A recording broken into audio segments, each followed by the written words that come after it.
في قرية صغيرة، كانت مريم بنت عندها 15 سنة، لسه بتلعب مع صحابها في الشارع، بتحلم تكمل تعليمها وتبقى دكتورة. لكن أهلها كانوا شايفين إن البنت لما تكبر شوية لازم تتستر وتتجوز، خصوصاً إنه جارهم جالهم عريس مقتدر.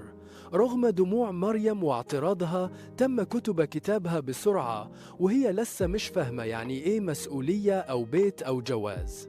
في ليلة زفافها، حست إنها بتتسحب من حضن طفولتها لعالم غريب عنها.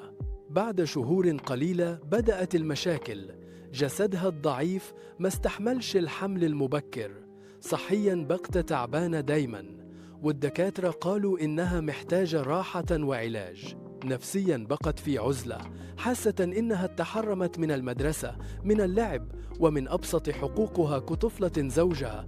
رغم إنه مش قاسي، لكنه ما كانش فاهم إنها لسه صغيرة، فتزاحمت الخلافات بينهم. أهلها ندموا، لكن بعد فوات الأوان، مريم تحولت من طفلة عندها أحلام لبنت شيلة هم بيت وأسرة، وهي لسه مش قادرة تدير نفسها.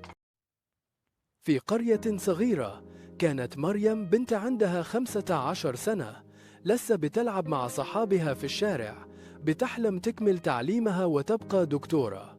لكن أهلها كانوا شايفين إن البنت لما تكبر شوية لازم تتستر وتتجوز، خصوصاً إنه جارهم جالهم عريس مقتدر.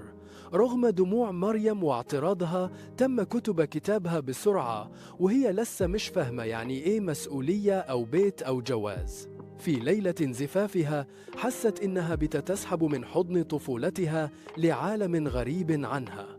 بعد شهور قليلة بدأت المشاكل.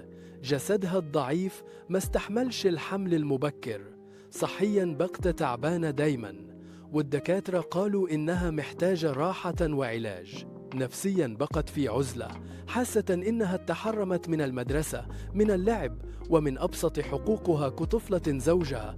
رغم إنه مش قاسي، لكنه ما كانش فاهم إنها لسه صغيرة، فتزاحمت الخلافات بينهم. أهلها ندموا، لكن بعد فوات الأوان، مريم تحولت من طفلة عندها أحلام لبنت شيلة هم بيت وأسرة، وهي لسه مش قادرة تدير نفسها.